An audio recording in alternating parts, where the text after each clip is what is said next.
जय हिंद दोस्तों। शुरू करते हैं अपना chapter carbon and it's compounds की लास्ट क्लास। और इसमें आज हम पढ़ेंगे सोप एंड डिटर्जेंट के बारे में। सोप मतलब साबुन, डिटर्जेंट मतलब अपमार्जक। तो शुरू करते हैं। सोप सोप क्या होता है? सोप जो है एक क्लीनिंग एजेंट होता है, सफाई कारक होता है, जो कपड़ों को धोने में या हमारे नहाने में हेल्प करता है। तो सोप की डेफिनेशन पहले पढ़ लेते हैं क्या होती है। कि soap is a sodium salt, potassium salt of a long chain carboxylic acid which has cleaning properties in water. मतलब ये कि सोप के अंदर सोडियम के सॉल्ट और पोटेशियम के सॉल्ट्स होते हैं और कार्बोक्सिलिक एसिड्स की एक लंबी चेन होती है, उससे मिलकर के जो है सोप बनता है और पानी के अंदर जो है वो क्लीनिंग एजेंट का काम करता है। इसी को हम साबुन बोलते हैं, इसी को हम सोप बोलते हैं। तो सोप जो है, जैसे आपने देखा होगा कि एक डिटॉल साबुन है, पियर्स है, लक्स है, डव है, ये बहुत सारे जो सोप्स के टाइप हैं। असल में वो सोप्स के टाइप नहीं है, वो तो कंपनियां हैं। सोप्स के टाइप दो ही हैं, वो यहाँ पे लिखा हुआ है, पहला सोडियम स्टेरिएट और दूसरा सोडियम पल्मेटेट, जिसका फॉर्मूला है C17H35COO नेगेटिव Na पॉजिटिव।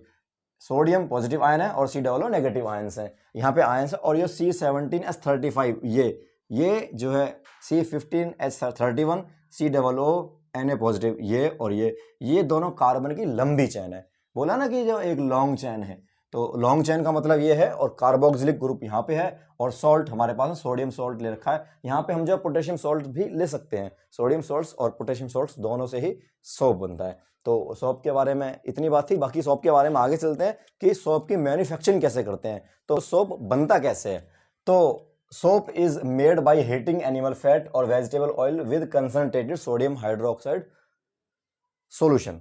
मतलब क्या है कि जो एनिमल फैट होता है, जैसे कि मतलब किसी जानवर की चर्बी हो गई, वो हो गया, या वेजिटेबल ऑयल होता है जैसे कि पाम ऑयल हो गया, कोकोनट ऑयल हो गया, सरसों का ऑयल हो गया, इनको जो है हम यूज करते हैं और इसको जब हम हीट करते हैं और इसका हाइड्रोलाइसिस कर देते हैं, जब इसका हम हाइड्रोलाइसिस कर देते हैं एनिमल फैट्स का और वेजिटेबल ऑयल्स का, तो वो कन्वर्ट हो जाता है किसके अंदर? सोप के अंदर। देखते हैं। तो यहाँ पे हम लेंगे वेजिटेबल ऑयल या फैट्स प्लस, इसको जो हम रिएक्शन कराएंगे किससे? सोडियम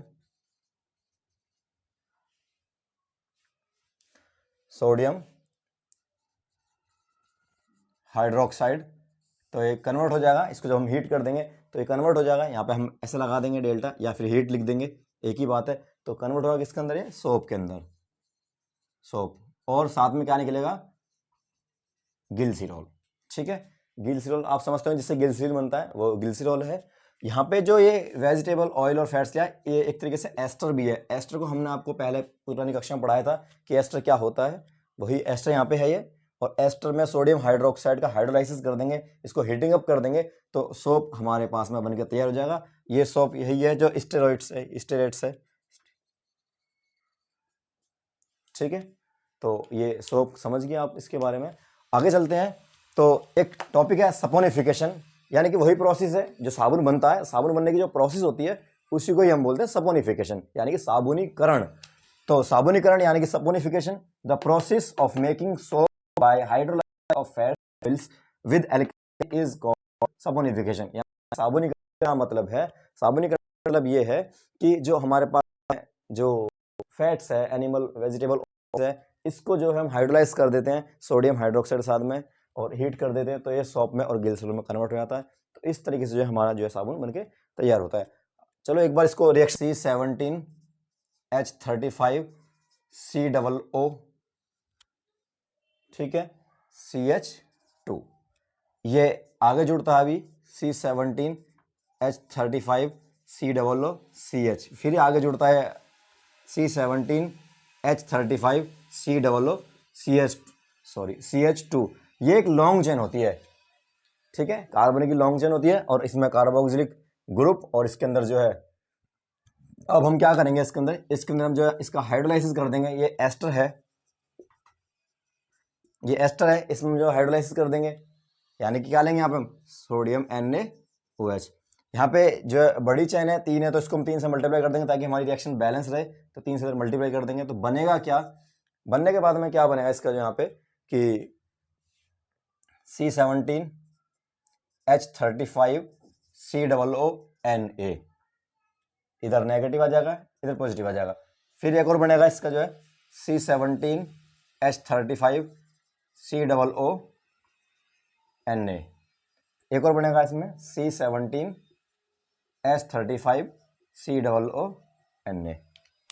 ठीक है। उसके बाद में क्या होगा कि आगे जो कंपाउंड बनेगा, ये जो सोडियम तो इनसे जुड़ जाएगा, बाकी जो बाहर निकलेगा इसके अंदर, तो वहाँ से CH2 है, उस चैन को पूरा करने के लिए जो है तो CH2OH, और इसको पूरा करने के लिए यहाँ पे जो कंपाउंड बनेगा CHOH और CH2OH। ये जो बना हमारे पास में ये ग्लिसरॉल है, ये जो बना ये सोप है। इस तरीके से हमारे पास साबुन का निर्माण होता है। लेकिन जर्नली हम साबुन का फॉर्मूला क्या लिखते हैं? नॉर्मली हम लिखते हैं C17H35 COONA। ये साबुन का फॉर्मूला है, जिसमें ये एक लॉन्ग चेन है और ये हमारे कार्बोक्सिलिक ग्रुप है और ये सोडियम, ठीक है, आयंस हैं। ये पॉजिटिव है, ये नेगेटिव है। इसमें 17 होता है। इसको हम जो इस तरीके से भी लिखते हैं कई बार कि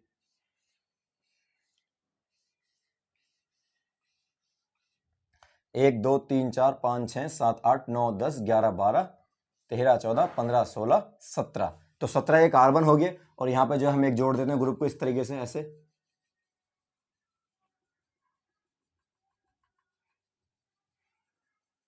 ये जो है ये हमारे पास ग्रुप है कार्बोक्सिलिक का, तो यहाँ पे ये C डबल नेगेटिव है और यहाँ पे क्या होता है हमारे पास में सोडियम होता है, और ये हमारे पास क्या होता है कार्बन की चैन होती है।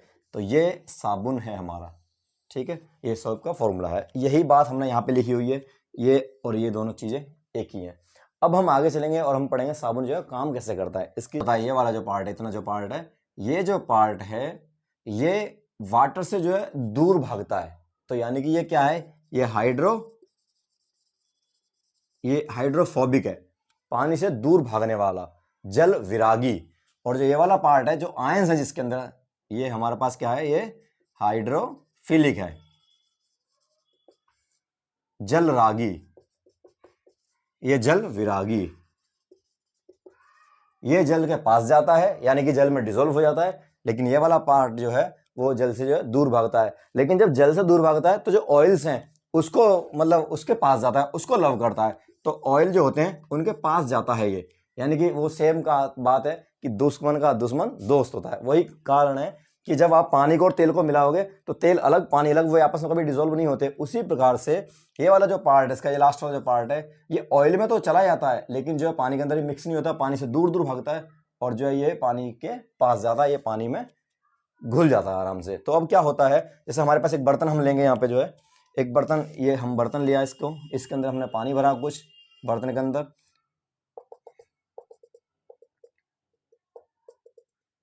और यहाँ पे जो है इस बर्तन में जो है ये इसके मॉलिक्यूल्स पड़े हुए हैं।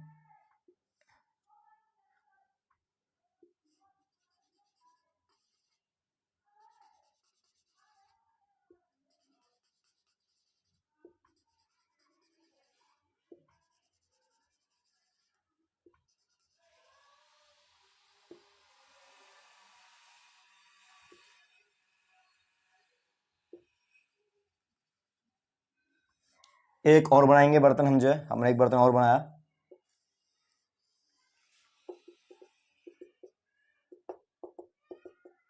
इस बर्तन के अंदर जो यहाँ पे गंदगी रखी हुई है, ये जो है ऑयल ड्रॉप, ये ऑयल ड्रॉप है, ठीक है।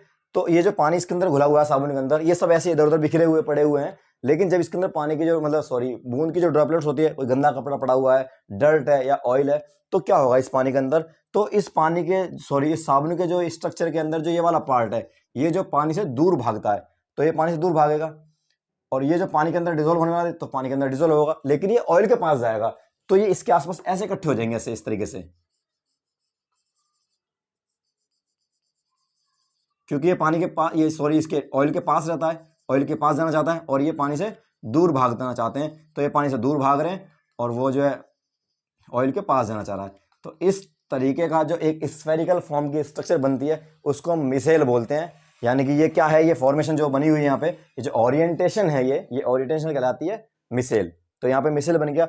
अब क्या होता है कि ये जो है इसके अंदर डिसॉल्व हो, ये सब इसके अंदर पास जाना चाहते हैं, ऐसे इसके पास चले जाते हैं, वो इससे दूर भागता है, वो दूर भागते हैं, ये पास जाते हैं। तो यहाँ पे जो है इसके चारों तरफ एक कवरिंग कर लेते हैं डर्ट पार्टिकल्स की, और यहाँ पे जो है ये पास जाते हैं, ये दूर जाते हैं, उसकी वजह से फोर्स लगता है और यहाँ पे जो है भारी हो जाता है। फिर हम कपड़े को ऐसे जोर से जब झड़कते हैं कपड़े को, तो ये डर्ट जो है उसी के साथ में जो है बाहर निकल जाता है। आपने पढ़ा होगा न्यूटन का फर्स्ट लॉ कि जो चीज़ रेस्ट में होती है रेस्ट में रहती है। तो जब हम जोर से झटकते हैं तो ये सारा का सारा जो गंदगी है, ये गंदगी मिसल के साथ जो है कपड़ों से बाहर निकल जाती है। इस प्रकार से जो है कपड़े साफ करते हैं। अगला टॉपिक हम पढ़ते हैं इसके अंदर डिटर्जेंट। डिटर्जेंट सेम है, दोनों में कोई खास फर्क नहीं है, बस फर्क इतना है कि जो सोप होते हैं, ये सोप जब इसको हम जो हार्ड वाटर साथ में रिएक्शन कराते हैं, मतलब जब कपड़ों को हम हार्ड पानी के साथ में जो कठोर जल है उसके साथ जब धोते हैं तो साबुन में ज़्यादा झाग उत्पन्न नहीं होते, मतलब साबुन अच्छे से काम नहीं कर पाता। लेकिन जो सॉफ्ट वाटर होता है उस वाटर में साबुन प्रॉपर काम करता है। तो हार्ड वाटर में मैग्नीशियम ज़्यादा होने की वजह से वो हार्ड हो जाता है, जिसमें साबुन अच्छे से रिएक्शन नहीं करता, अच्छे से कपड़े साफ नहीं होते। और जो सॉफ्ट वाटर है उसमें अच्छे से काम करता है। लेकिन जो हार्ड वाटर है उसमें डिटर्जेंट अच्छे से काम करता है। दूसरी बात कि सोप जो है वो डिग्रेडेबल होता है, वो आराम से डिकम्पोज हो जाता है, लेकिन डिटर्जेंट जो है डिग्रेडेबल नहीं होते, वो बहुत लंबे समय तक हमारे पर्यावरण में बने रहते हैं। तो हम बात करते हैं डिटर्जेंट के बारे में, आइए देखते हैं। तो हाँ जी, डिटर्जेंट के बारे में बात करते हैं। डिटर्जेंट को हिंदी में अपमार्जक कहा जाता है। तो डिटर्जेंट का काम भी सेम है, जो काम साबुन का है वही काम डिटर्जेंट का है, लेकिन वो हार्ड वाटर में काम नहीं करता, तो हार्ड वाटर में डिटर्जेंट काम करता है। और डिटर्जेंट जो है हमारे लिए हानिकारक भी होता है, क्योंकि ये बहुत लंबे समय तक वायुमंडल में, पर्यावरण में, एटमॉस्फेयर हमारे संसार में बना रहता है। क्यों? क्योंकि ये डिकम्पोज नहीं होता, ये अपघटित नहीं होता। सोप आराम से डिकम्पोज हो जाता है। तो आइए डिटर्जेंट के बारे में देखते हैं। तो डिटर्जेंट के बारे में बात यह है कि detergent are also called soapless soap, मतलब साबुन रहित साबुन होता है, और ये पाउडर फॉर्म में होता है, सॉलिड फॉर्म में मिलता है हमारे पास में। उसके बाद में बात करते हैं a detergent is the sodium salt, यानी कि ये एक सोडियम सॉल्ट है, सोडियम का लवण है। और फिर long chain benzene sulphonic acid, जो बेंजीन सल्फोनिक एसिड है इसकी एक लंबी चैन होती है, which has cleaning property in water, जो पानी में सफाई करता है। ये इसका जो है फॉर्मूला है, आप देख सकते हैं इसको, CH3 CH2 इसको 11 C6H4 SO3 negative Na positive, ये फॉर्मूला। इसको बोलते हैं sodium and decyl benzene sulphonate, और यहाँ पे जो है सल्फेट है, ये सल्फोनेट है, ये सल्फेट है, ये सल्फेट है, ये सल्फोनेट है। बाकी दोनों में कॉमन चीजें हैं। और बाकी इसके बारे में बात यह है कि डिटर्जेंट जो है वो साबुन की तरह ही काम करता है। तो यहाँ पे खत्म हो जाता है। बाकी दोनों में डिफरेंस पूछे जाएंगे आपसे जो है कि डिफरेंस क्या होते हैं दोनों के अंदर, तो आप डिफरेंस आसानी से बता पाओगे। सेम प्रोसेस है इसका भी क्लीनिंग करने का, इसमें भी बिल्कुल वैसे ही मिसेल बनता है जैसे कि साबुन में बन रहा था मिसेल। इसमें भी एक हाइड्रोफिलिक एंड होता है, एक हाइड्रोफोबिक एंड होता है, एक जेल से पास भागता है, एक जेल से दूर भागता है। ये सेम बातें हैं, ठीक है। बात एक आती है कि हार्ड वाटर क्या होता है, सॉफ्ट वाटर क्या होता है। तो जिस पानी के अंदर जो है मैग्नीशियम की मात्रा ज्यादा होती है या मैग्नीशियम होता है उसके अंदर में, तो वो हार्ड वाटर हो जाता है, जिसमें नहीं होता वो सॉफ्ट वाटर होता है, ठीक है। Okay, thank you. इसी के साथ आपका चैप्टर खत्म होता है। हम मिलेंगे नेक्स्ट चैप्टर में, देखते हैं।